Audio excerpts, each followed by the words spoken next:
Hello, you're very welcome to the Under Center podcast. This is AFI Weekly. Dara here with you, delighted to be joined as always by Rian Malloy. Rian, how are you, buddy? Yeah, it's been a couple of weeks since I've been on, but I'm happy to be back.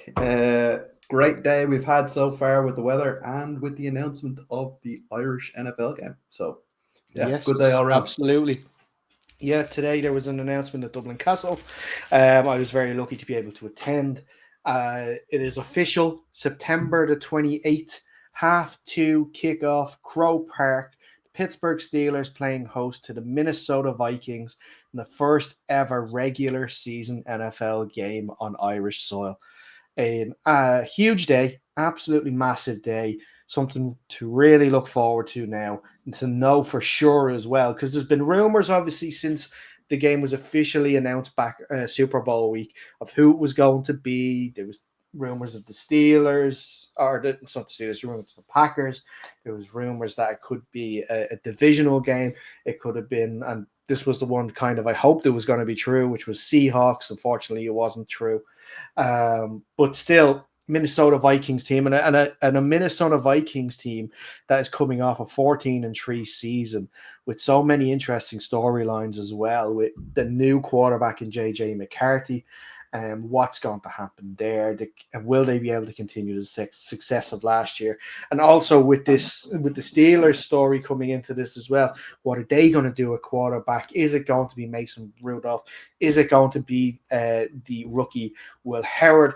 Hell, is it Aaron Rodgers still going to be involved? And obviously with the acquisition of DK Metcalf, and then also to go inside with the departure last week of George Pickens, this game has suddenly become so important, so interesting. And, as Irish NFL fans, we're so blessed to have two big sides coming over to play this year.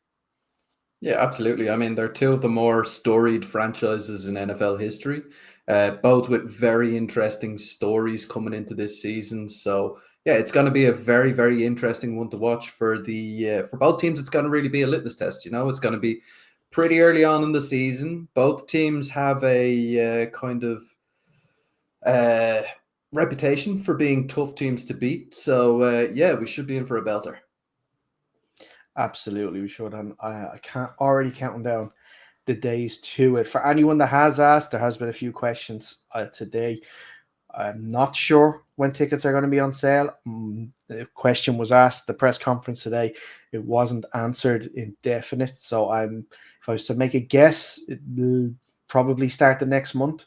If you go to, I think it's NFL.com/Dublin game, or NFL Dublin, I should say, you'd be able to register your interest so that you'd be able to be kept up to date there. So that'd be what to do there for the Vikings as well. Interesting that they're going to be playing two international games back to back as well, which is going to be an interesting experience because the Jaguars now did that, of course, just last season. So the Vikings agreeing to do it this year as well is great for international Vikings fans with two opportunities to see their team this year. 100%. Yeah, it's going to be an interesting one to see how they cope with that. They're going to have. So when obviously the Jaguars did it, they had the same training facility the entire time that they were in London. This one is going to be a little bit different. Bouncing between countries. It'll be an interesting experience for them. So yeah, hopefully they can hit the ground running in both countries and come out of there with a couple of wins. Absolutely. And look, there's going to be plenty of time to speak more about the NFL game in the lead up to it. We are going to switch over now more to the local game. Also, just before actually we do that, I should mention that there was a couple of questions asked about the local game. We will post them as the week goes on. Some very interesting things to hear, especially from Henry Hodgson, who is the GM of NFL UK. So it'll be interesting to see hear his point of view on that. But we will stick to the local game. We had four games last week to review. Unfortunately, we don't have Alex here to look back at his game against the Minotaurs. A very good victory for the Mavericks in that one.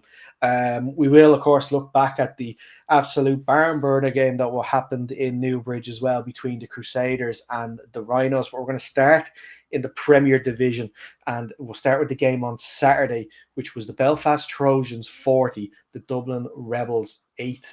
The Trojans put up another 40-point game at home following their game against the Knights last week, where they put up over 40 points. Dom Lynn had 5 passing touchdowns again this week. He didn't have the rushing touchdown to go with what he had last week, but 3 of those were to James Lynn, 1 to Michael Ferris, 1 to Rayshon Boswell, who also chipped in with a rushing touchdown of his own. The Rebels, scoring wise, Sam Doran connected with Jack Cronin late in the game for a consolation score for the Rebels. A game that was pretty much over at halftime, where it was 26-0.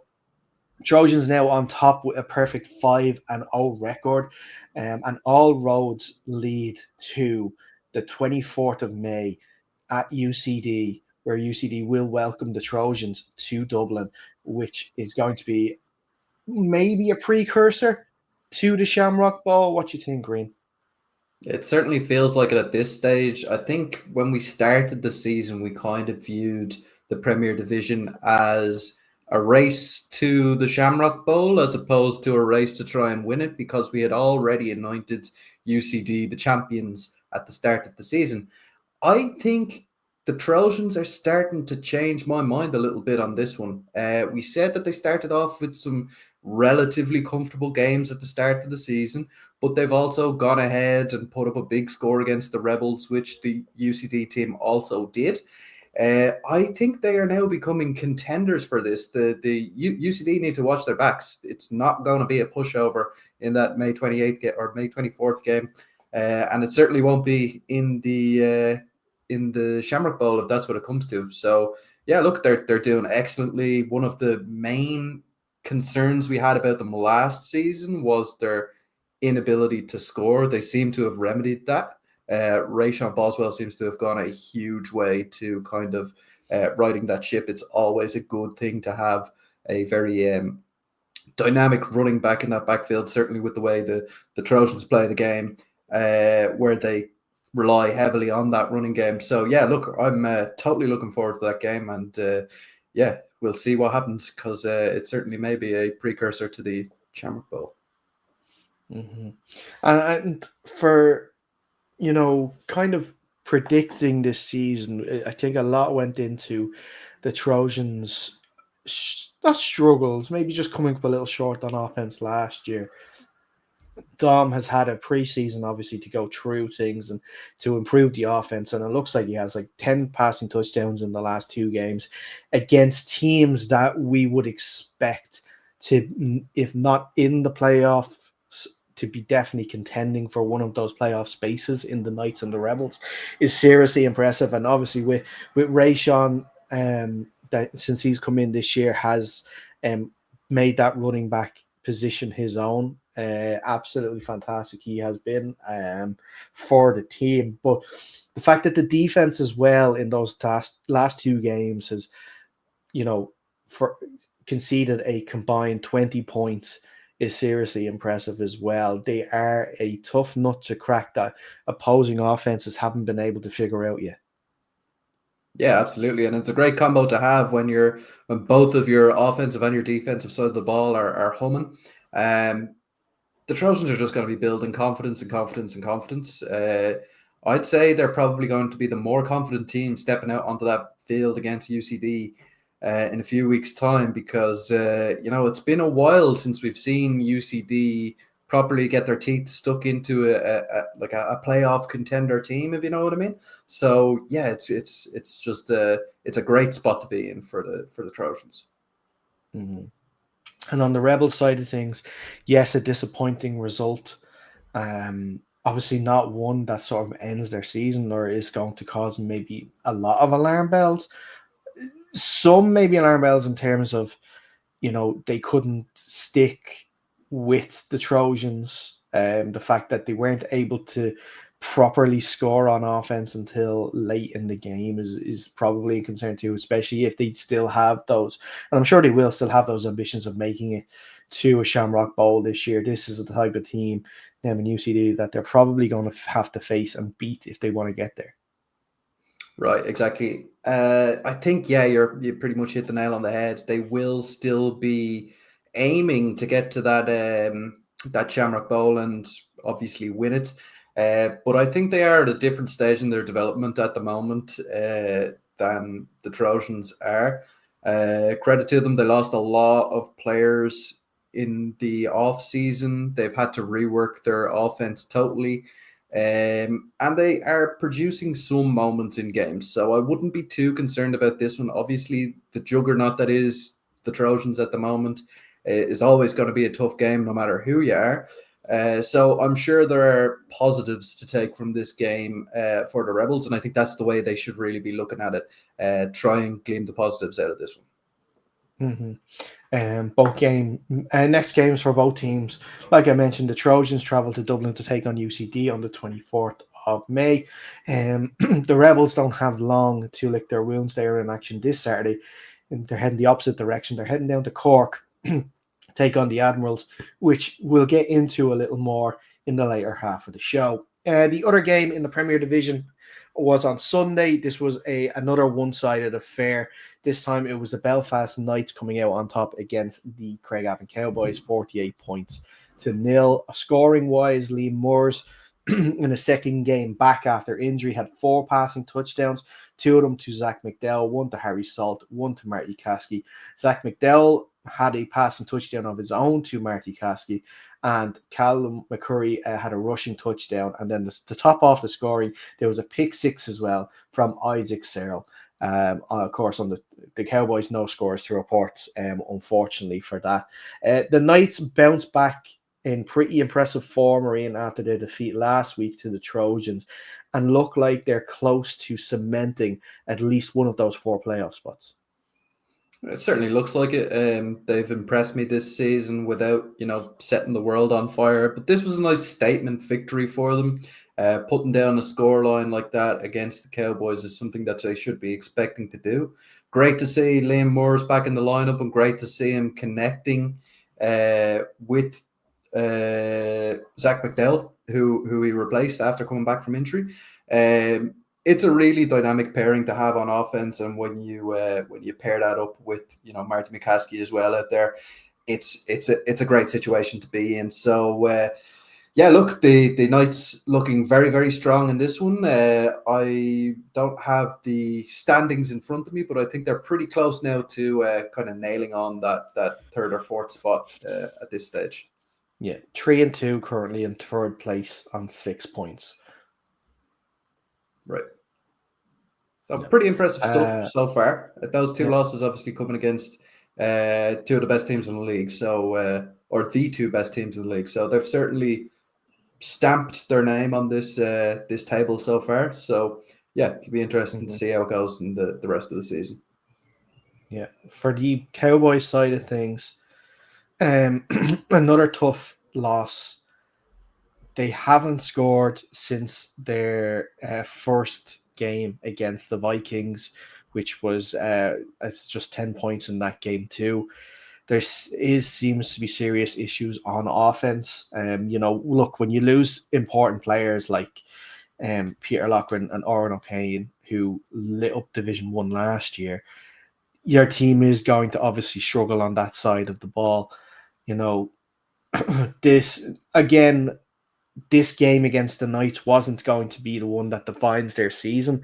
In fact, the one that does is coming up this weekend, which of course we'll get into against the Panthers. But, a team that looks like it's a little low on confidence, it could be a lot more than a little, with, loss after loss, from starting so well and getting that first victory against the Vikings to, losing games. Now, not necessarily it's the losing that's the issue, because they came up against, you're talking about coming up against the Trojans, who they've lost to.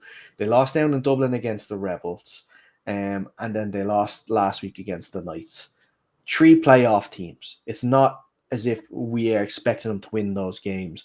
But I think the concerning part for me and the worrying part is that these games have been 2-0. They're not scoring. Now, without being able to, not being able to, but obviously I haven't looked at the tape really in depth in terms of, is there drives that are just stalling? Is there one or two things maybe they're missing, or is it that it's just that there's issues on the offense that maybe uh, if it was in Division One they could work through it, but in the Premier Division when the level is such a step up that you really have no room for error and no room to sort of really grow an offense during a season. Yeah, I think you're spot on there. At the moment, I think it's going to be siege mentality for the Cowboys moving forward. Um, it's survival at the minute, so they do not want to finish in that last place on the table, and they've certainly done a good job so far in terms of getting that first win. It's going to go a long way towards helping them survive this season. Um, and like you said, the big game is coming up versus the Panthers next week. That's obviously going to be the one to watch. Alluding to what you said, it is very, very tough when you lose out on your two biggest playmakers from the season previously, particularly when you've made a step up to the Premier Division. So they will really be feeling that loss, but who knows? They might be back come next season. I don't know how things are going in terms of the flag football and how that's going to be going moving into the Olympic cycle. So yeah, we'll see what happens there. But yeah, at the moment it's just going to be survive, survive, survive for the Cowboys, and if they can get the offense rolling against the Panthers, maybe get a bit of confidence under their belt, they might be able to put together a few more scores towards the end of the season. Next up for both teams, like I mentioned, the Cowboys travel to Dublin to take on the Panthers. That is this Sunday. At the same, it's this very next week, I should say. The Knights are actually also going to travel down to Dublin to take on the Panthers as well. So, interested. Both teams taking on the Panthers in the space of a week. Moving into Division One, and let's start with Saturday's game. That is Kildare Crusaders 28, the West Dublin Rhinos 35. Scoring side of things, Jordan Farrell had 2 passing touchdowns on the day, one to James Ahern, one to Ben Costello. Wello had 2 rushing touchdowns of his own. For the Rhino side of things, Craig Usher had 4 rushing touchdowns, and Ethan Foster contributed a rushing touchdown of his own. The game, in a word, is crazy. A game that, despite finishing 35-28, was only 7-6 at halftime. The second half kind of was just a scoring fest. The Crusaders took over the scoring in that sense. They were 28-14 up at the end of the third quarter, going into the fourth, but that's when the Rhinos sort of came back, scored 21 unanswered. The defense figured out whatever they needed to figure out in terms of stopping Jordan, stopping Wello, stopping that offense, which had been able to, score on them. On the offensive side of things, you see that the rushing attack really took over. Doing the stats there the other day, I think I looked at about, I think it was over 300 yards rushing on the day for the team. Craig Usher contributed with about 148 of them himself to go with his 4 rushing touchdowns. So a game won on the ground by the Rhinos. I think that in previous games, maybe previous seasons, the Rhinos, when they were down 2 scores at halftime, could have maybe just said, that's it. Let's move on. There's another week. But I must say that I have to commend every single one on offense, defense, special teams. They all dug in. And they all knew what we had to do. We all knew we had to score and stop them. And that's exactly what we did. To get a priceless victory in pursuit of obviously one of those playoff positions and hopefully going to another Heart Bowl this year. And, this game is huge in terms of not just getting the win, but also getting the head-to-head over the Crusaders, which could be vital when it comes to playoff places. Absolutely. I mean, I can only imagine what the atmosphere was like in that dressing room after that victory. That's the sort of result that very much galvanizes a team moving forward. It's going to be something that you can look back at the end of the season and say, this is where things started going right for us.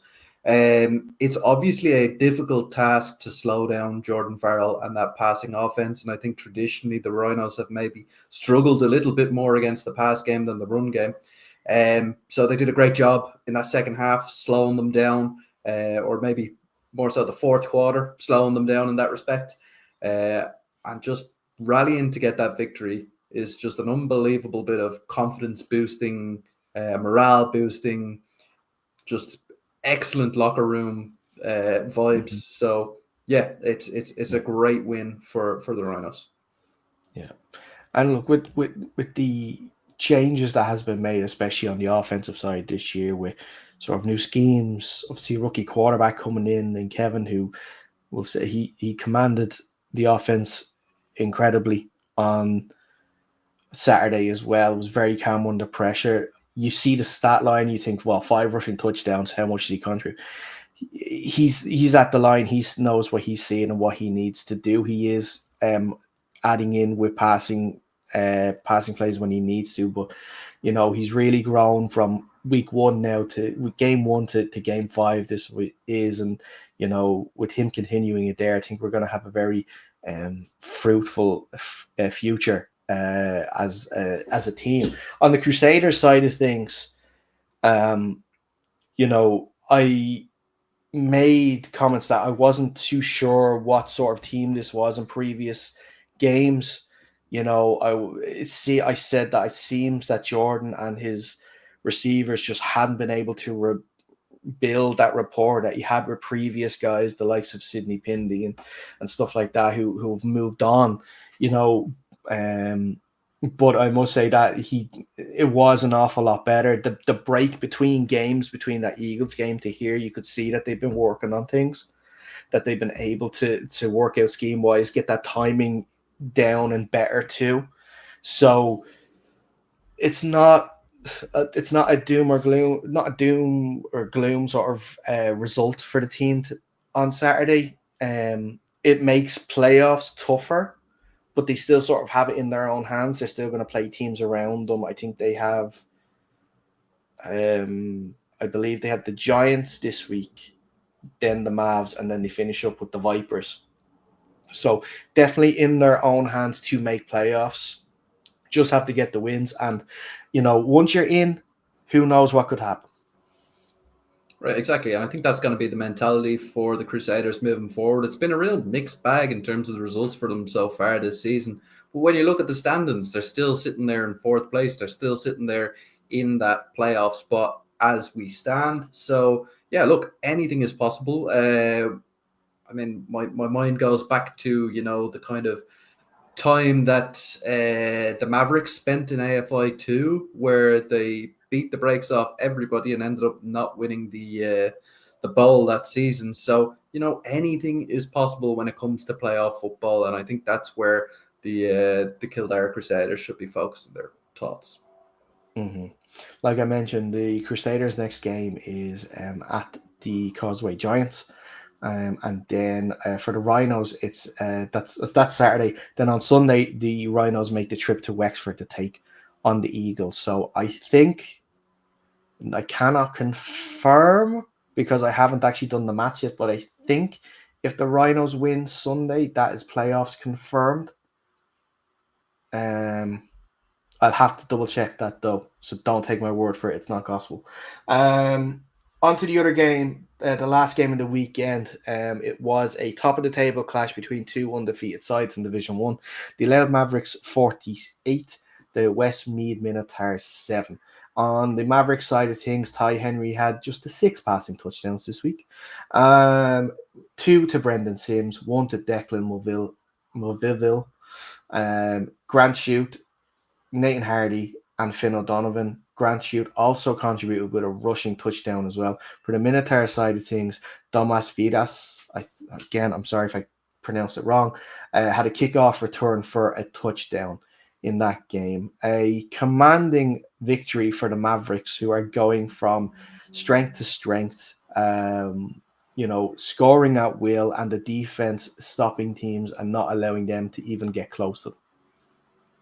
Yeah, I haven't seen the touchdown leader so far this season in AFI 1, but I'm pretty sure I know who's up at the top of that list. I think this is maybe You 3 could games probably in a guess. row. Yeah. Yeah, You can probably he's guess. had 6 touchdowns. It's impressive to see in AFI 1. Yeah, they've just been going from strength to strength. They look unstoppable at the moment from the Minotaur side of things.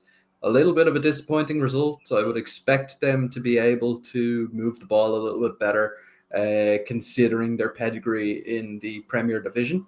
They obviously have a superb rushing attack as well to lean on, and it looks like they weren't able to use that efficiently in this one. So yeah, a little bit disappointed to see the Minotaurs couldn't put it up to them. But like we said in the previous game, both of these teams will be likely looking to make the playoffs. Both of these teams know that anything can happen in playoff football. Yeah, actually, just looking at the stats there, I believe Ty Henry is the passing touchdown leader in the whole country across 2 divisions. So that can just tell you how well Ty has been playing so far, and that is only with 3 games, 3 games played. Just double check here. Four Sorry, games 4 games played. Yeah. 4. Yeah, sorry, they're 4 from 4. Yeah, like you mentioned on the Minotaurs, a disappointing game for them, especially on offense. They did lose their running back Rafa Montero as well due to an injection in the first half too, which wasn't obviously great for them. The defensive side of things like that, they couldn't defend Ty in the air. They actually did a pretty good job, I must say, on the ground of stopping it, despite Grant's run for a touchdown, which was a massive one. I think it was about 60-yarder. So he broke out and just wasn't going to get caught after that. But yeah, a tough day at the office for the Minotaurs. They're going to have to brush themselves off. They have a week's break. They're back in action on the 25th of May, which they will be at home to the Stags. The Mavs also have a week off before they welcome the Causeway Giants to Dundalk the day before on the 25th of May. So just the standings then before we move on. Like we mentioned in the Premier Division, the Trojans are top 5 from 5 with 10 points. The UCD are second, 4 from 4. The Knights command third spot. They are 3 and 2. And the Rebels, despite the loss at the weekend, still remain in fourth place. They are 2 and 2 from their 4 games. The Cork Admirals are 1 and 3. To go with the Craigavon Cowboys, they're 5th and 6th. And then at the bottom of the table, the Vikings in 7th, Panthers in 8th, both on 1 point. In Division 1, the Mavericks, like we mentioned, 4 from 4, 8 points. The Minotaurs are also on 8 points, 4 and 1, but of course they are second because they lost the head-to-head against the Mavericks. The Rhinos are 3 and 2. They are 6 points in third spot. The Crusaders are in fourth spot themselves, 2 and 3 on 4 points. The Vipers are as well. They are 2 and 2 on 4 points. Then following up is the Eagles, 1 and 2. The Giants, 3 and 1, and the Stags also 3 and 1. And before we move on to the previews for our next games, I should mention that this show and every show this season is brought to you by Rain Rocks Web Design. They are the team behind UCP.ie. That's where you go to find the latest league tables that I just read out there. You have the fixtures on that too. You have our previous shows if you want to catch up on any of them as well. So please head over to ucp.ie. Also, while you're at it, follow us on the show socials at UnderCenterPod on Instagram and Twitter, and also on TikTok as well. That's where you'll find all sort of some action from games, results, fixtures. We'll have a lot of videos taken from the NFL Dublin game announcement this week as well. So make sure you follow us on the socials too. Moving on to this weekend's games, we have 2 in the Premier Division, 3 in Division 1 to look ahead to.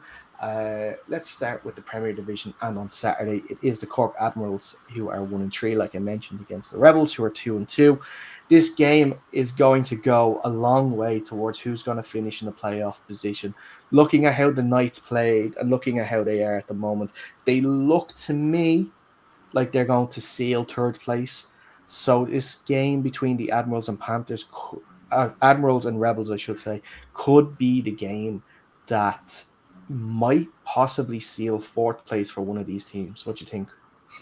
Absolutely huge game for both sides in this one. Both maybe starting out a little worse in terms of record than they would have liked to be, but there is signs of life in both of those teams. Tough week for the Rebels to be coming off such a tough game and moving straight into what is a pivotal game in the season. The Admirals, on the other hand, have had a little bit of time off to rest, regroup, get things going on the training field. So yeah, it's going to be an interesting one, and it's tough, to make a judgment as to how this is going to go, because we have not seen these teams kind of face against similar opposition. It's been a little bit different for both sides. So yeah, it's a tough one to call. Yeah. Okay. Let's we'll have a little more chat about it, because with the Rebels, they obviously started out poorly against UCD. They've found their offense in previous weeks, struggled last week against the Trojans. Whereas on the Admiral side of things, their offense only really started moving that last game against the Panthers. What do you want to see from both offenses? Start with, say, even the Admirals. They've struggled against other teams like the Trojans, UCD. Who's the other team that they faced? I think that's all. Who's the other team that they faced? The Knights. The Knights as well. Offensively, they struggled against all three of those teams. Top three teams in that sense as well. So if they want to be one of those four teams, they're really going to have to turn on the offense against a team that, like we mentioned, they're going to have a battle against for this fourth spot. Seeing it up close on a couple of weeks ago against the Panthers, you could see that there has been changes. They're still trying to get Jake more comfortable, I think, in the pocket throwing the ball. And when he breaks out and he's on his feet, it's very hard to stop him. It's just keeping him in that pocket and sort of maybe just getting the passes going, I think, is one thing that they want to be a little better at. But, I'll go back to the original question then, Rian. The Admirals offense, we saw them there, I guess, recency biased in terms of putting points on against the Panthers. What is it that we have to see this weekend to give them the best opportunity to beat the Rebels? They need to make sure it wasn't a one-hit wonder versus the Panthers. They need to show us that they can competently run the ball. I wouldn't be looking for them to run up a score or anything against this Rebels team, because they still have the bones of a good team out there. But they will need to show us that the offense can put together drives consistently and long drives as well. So I would like to see the running game help out. I'd like to see some maybe shorter progressing routes being called by the offensive coordinator. And just really moving the ball, shorten that game, make sure they put themselves in the best position to win versus what can be a scrappy Dublin Rebels defense. Yeah. And like you said, on the Rebels side of things, they have been able to move the ball and score points recently. Although they found it difficult against a Trojans defense, the same Trojans defense, that kept the Admirals to only one score as well in their game. So, and an Admirals defense that only kept the Trojans to two scores. So if you want to compare in that sense between the Rebels and the Admirals, where the Rebels gave up more points, this Admirals defense is going to be very, very tough to play against this week. And, they're going to have to rely on, Tommy Breslin has been contributing with scores these past few weeks, Pete McMahon at running back is going to have to run the ball well. Same with Andre Barlafa. Sam Doran is going to have to make sure he's composed in the pocket and knows to make the right decisions when to leave the pocket and run, because he's someone that is dangerous with his legs as well. This game could be a case of who scores last wins. 100%. Yeah, I think you might be right there. And for the Rebels, I think they're gonna need to know when to take their shots in this game, because the Admirals' defense this year has been pretty stifling, as they are most seasons. So it's going to be important for them to be situationally aware, realize when to take the shots. Like you said yourself, the quarterback needs to know when to break out and when he can use his legs efficiently. But I think you might be right, to be honest, because both of these teams, that one is struggling on offense, the other is a powerhouse on defense. It may very well come down to one kick at the end or maybe a late touchdown. Okay, give me predictions then, Rain. Who are you going with this week? I'm going low scoring, and I'm going to go with the Admirals by one score, maybe 3 points in it. Okay. Yeah. I think I'm going to go against you here, and I'm going to go with the Rebels. I think that although the fact that it wasn't a good week last week, and they'll be the first to tell you that they had a pretty bad week against the Trojans last week. They've shown in the previous games that they seem like they have an offense clicking with all the changes, obviously in the off season.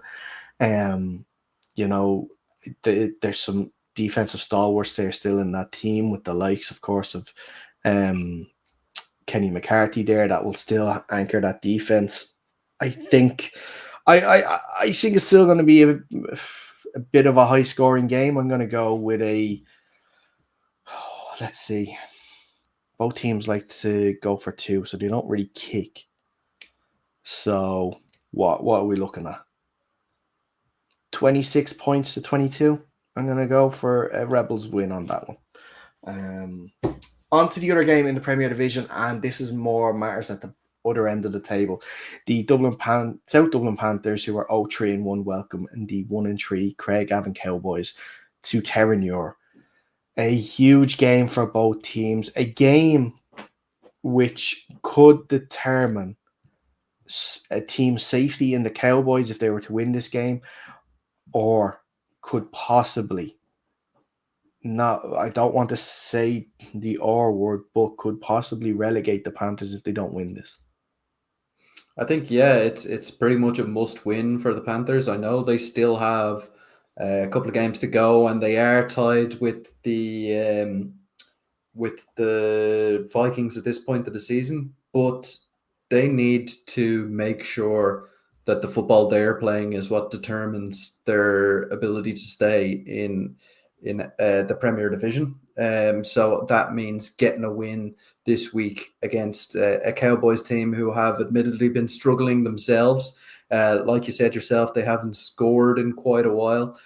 So that's going to be the key point for the Cowboys, is to get off the board, get some points against this Panthers team, who I think will even admit themselves have been a little bit leaky on the defensive side of the ball. So yeah, it's an intriguing battle. Maybe not at the right end of right end of the table for both teams, but certainly one that will be interesting to watch. Yeah. Like that, we mentioned about the Cowboys struggling to score. You know, this is where I worry for the Cowboys, in the sense where the Panthers have shown, even in the defeats, that they can move the ball, they can score. Yes, are the consolation scores, of course.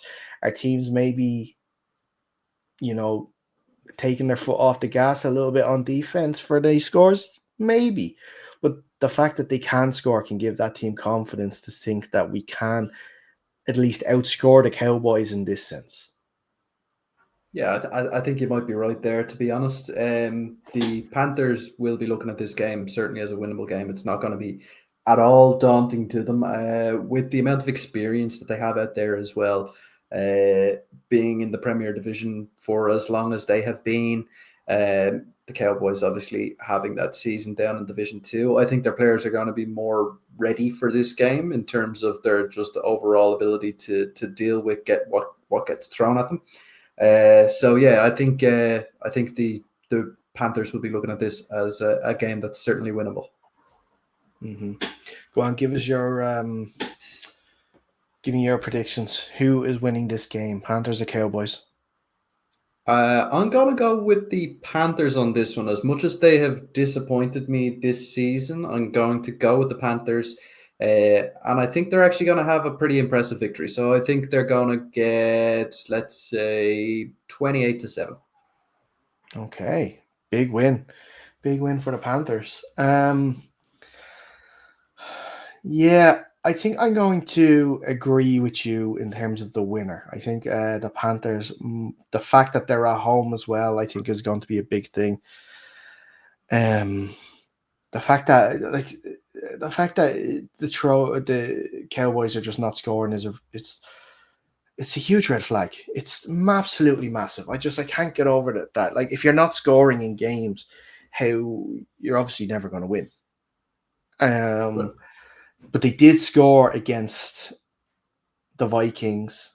You know, a team that, and they did win against the Vikings and a team that, like, that they are vying for position with.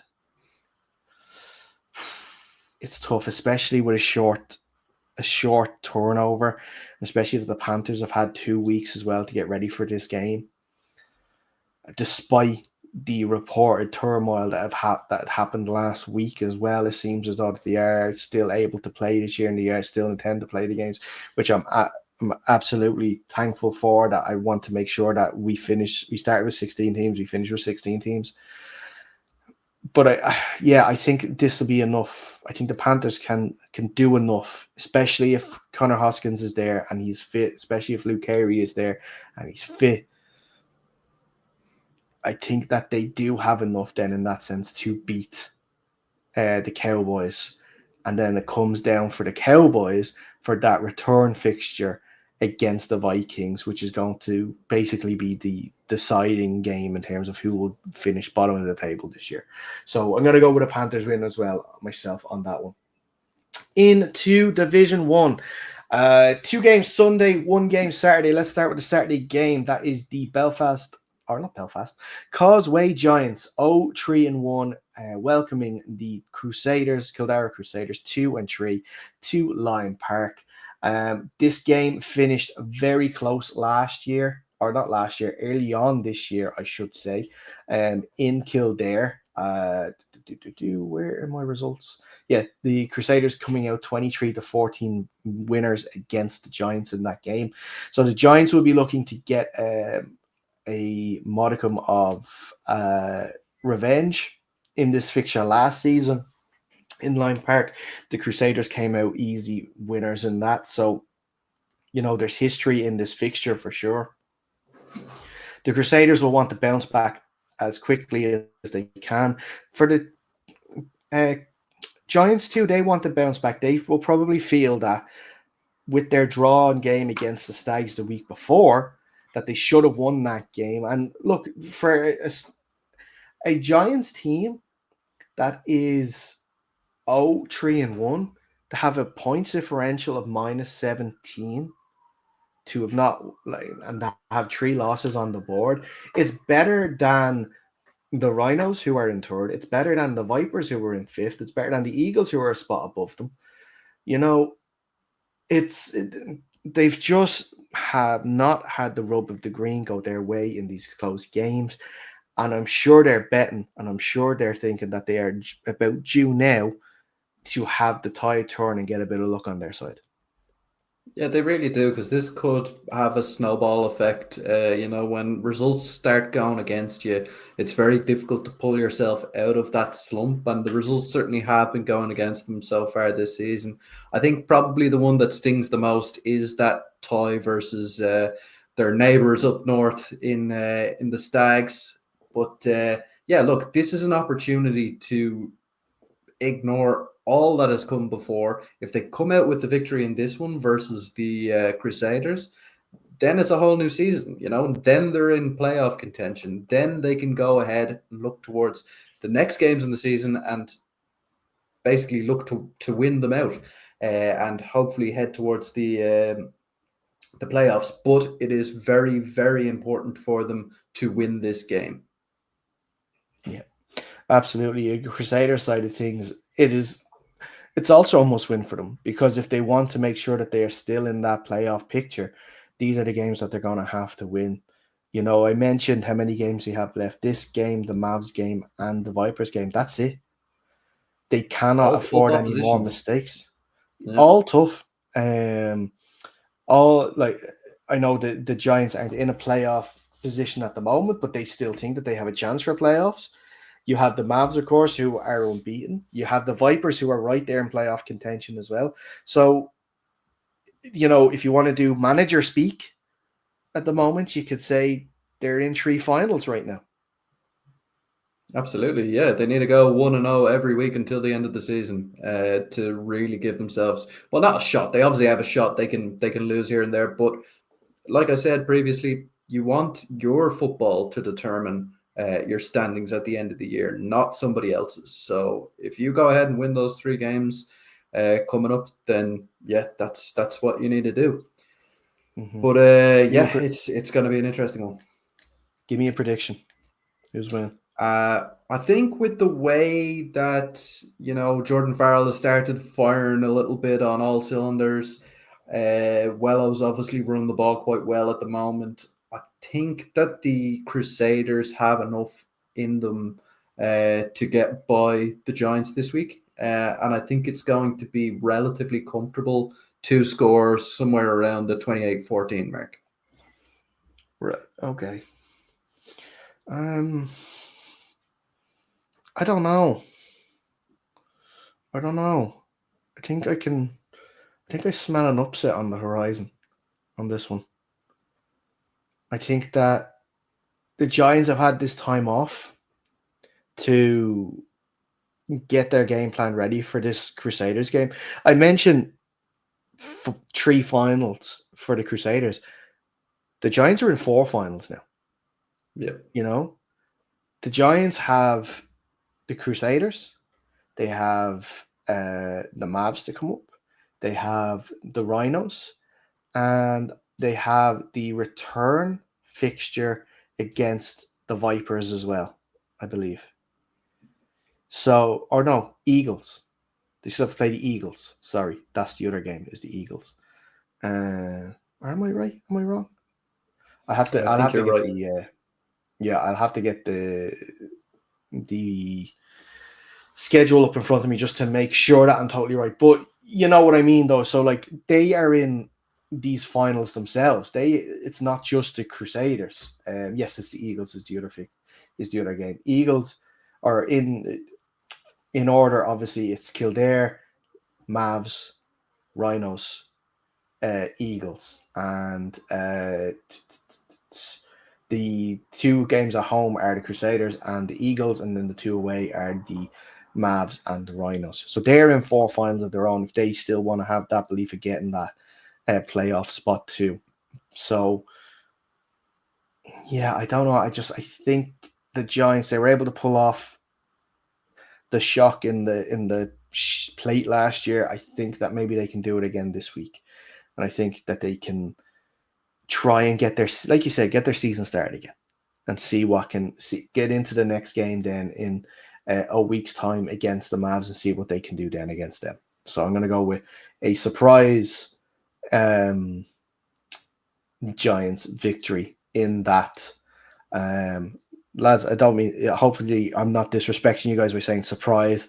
I'm going only by record. That's it. That's why I'm saying it's surprise.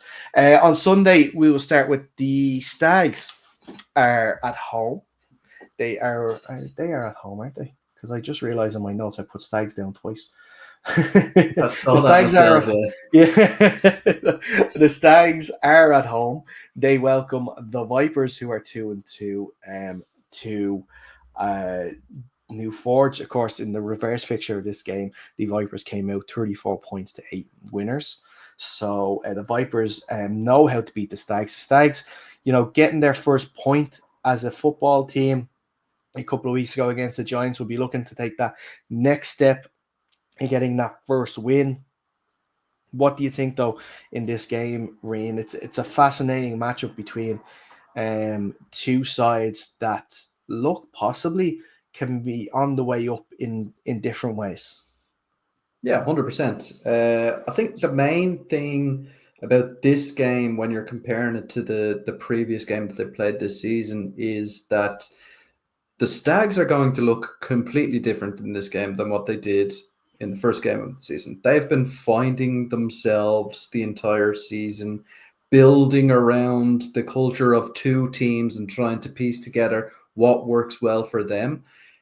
It's a whole different ball game in this one. So I think that gives the Stags a little bit of an advantage going into this one because they'll have tape on the Vipers. They'll have experience from playing the Vipers. And I don't think the Vipers are going to change their tactics too much in this one, considering the rip-roaring victory that they had in the previous game. This is one that smells like a sneaky upset to me. And like you said yourself, upset only in the sense that we're seeing two teams with two totally different records come up against each other. Um, the Stags will have unbound confidence from their previous tie with the Giants. This season was all about survival for them, and now they have a point on the board. So it's they have a freedom to play whatever way they feel like between now and the end of the season, and hopefully that works in their favor. Mm-hmm. Give me a prediction then on this game. What do you think? The Stags and the Vipers. I think it's going to be very, very close. Maybe 2 points in it. Let's call it 16-14. Okay. I'm going to go with a Vipers win on this one. I think that they're two South African guys that they have. Um, I believe it is Christian. I have the names. AJ Ghost and Christian Grobler have been absolutely fantastic running the ball from them this year. Yeah. And I think Christian had 4 touchdowns of his own actually in that reverse fixture. So if these lads are there this week, I worry for the Stags a little bit in that sense because these guys are just, once they get ahead of steam, are almost impossible to stop. Alex will tell you himself he had to deal with them a couple of weeks ago. So I'm going to go with a Vipers win on that. And for them to make things very interesting as well, if they go to 3-2, when it comes to getting some of those playoff spots, it's going to be incredible to see if they can actually hold on to them as well. Because for them, if we look at their fixtures after the Stags, they have a week's break before they head down to Wexford to take on the Eagles, which if they win on Sunday, we'll think that they can win down in Wexford. They then are at the Minotaurs and then they finish up at home to the Crusaders. That game could be so tasty. At home to the Crusaders, final week of the season, winner goes to the playoffs. That's going to be a game not to miss for sure. I will miss it because I'm not going to go up north to Derry to watch it. I'm very sorry. I've done my Derry trip this year. I'm not doing another one.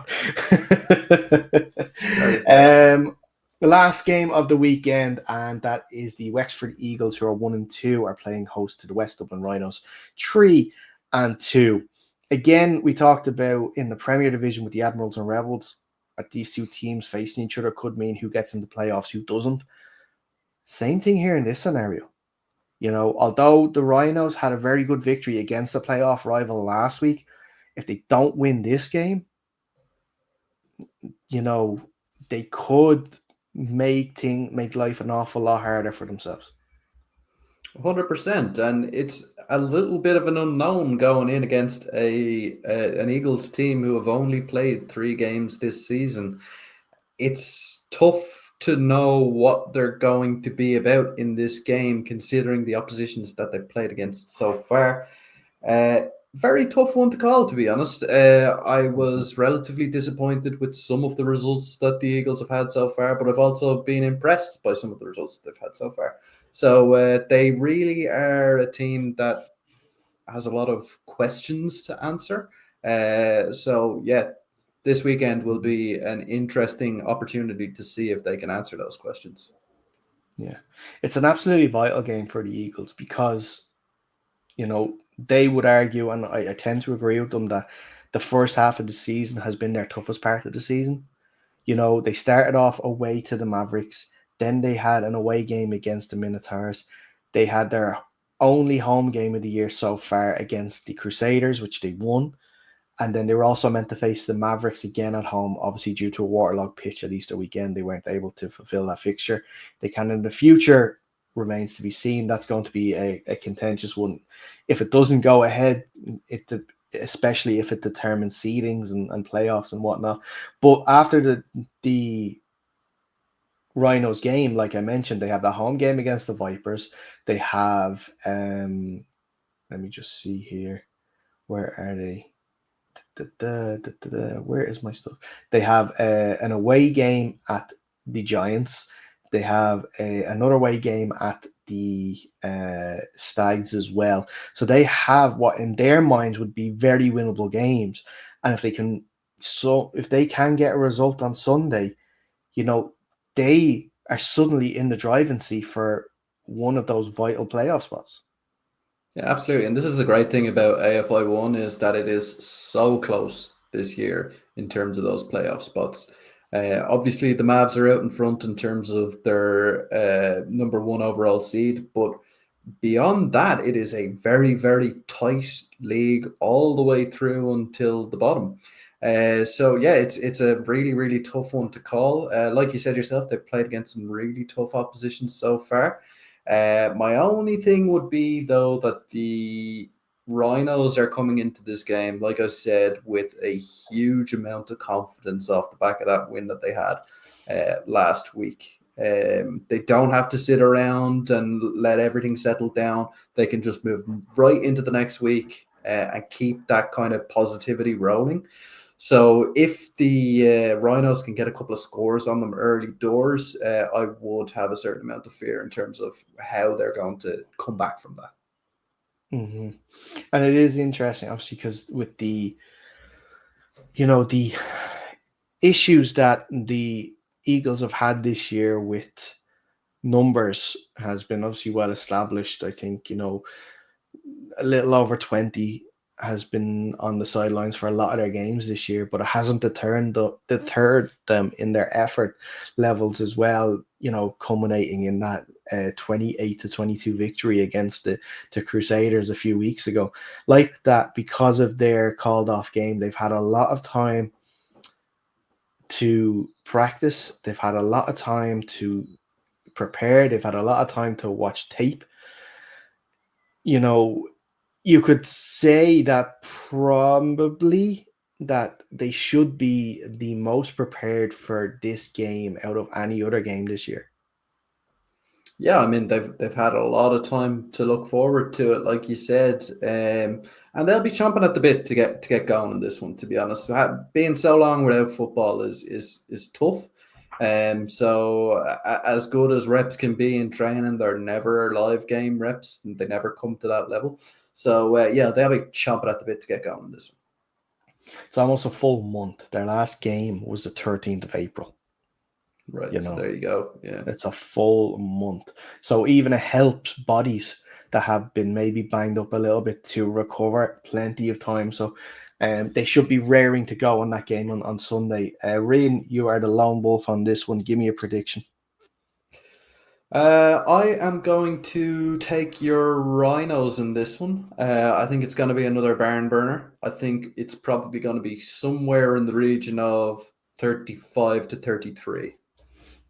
Okay. Thank you very much. The check is in the mail to you, sir, for that. Really appreciate it. Okay, perfect. I think that's actually all the games. It's all the games previewed, reviewed, everything viewed. Even had time to talk about the NFL coming to Dublin. That is a pretty good show, I think, Rain. And it's like you never lost. You were a couple of weeks out. We've come back in, and it's just like riding a bike. You were just straight into it. It's not game ready, exactly. So that's where we're going to wrap up this edition of the show. Thank you very much, Rain, for hopping on this evening. Really appreciate it. Alex Sims, I hope you enjoy your holiday, bud. Unfortunately, that's why he won't be here next week either. So hopefully we'll have just myself and Rain again. special guest. Who knows? Might see if might put the feelers out there to see who wants to come on the show. Like I mentioned, follow us on the socials at Undercenter Pod on Instagram and Twitter. Just search for Undercenter Podcast on TikTok. If you're watching us on YouTube here right now, we'd really appreciate it if you could like this video, and if you haven't already, subscribe to the channel while you're at it too. And let's get those numbers up and try and get the good word of the AFI out there for all to see. Before I also sign off, we should say we do have another outro video for you tonight. If you are on the socials around AFI Media, you would have seen that a Cork Admirals player, Matt Sibioni, I should say, put together this absolutely fantastic AFI themed Madden intro video. So as if you were having an AFI game. He did it last year as well, which is absolutely fantastic. He was really good to send me on the video for this one. What's this here? We give up 30 again, Beach. That is absolutely right. That's in relation to the Rhinos. And that is true. If we do give up 30 again, Beach will kill us. So we're going to have to make sure that we don't, or at least try our best that we don't. But like I mentioned, this is a special video from Matt Sibioni. I really appreciate him sending the video on and the great work that he's put in. But until next week, stay safe and we'll see you soon.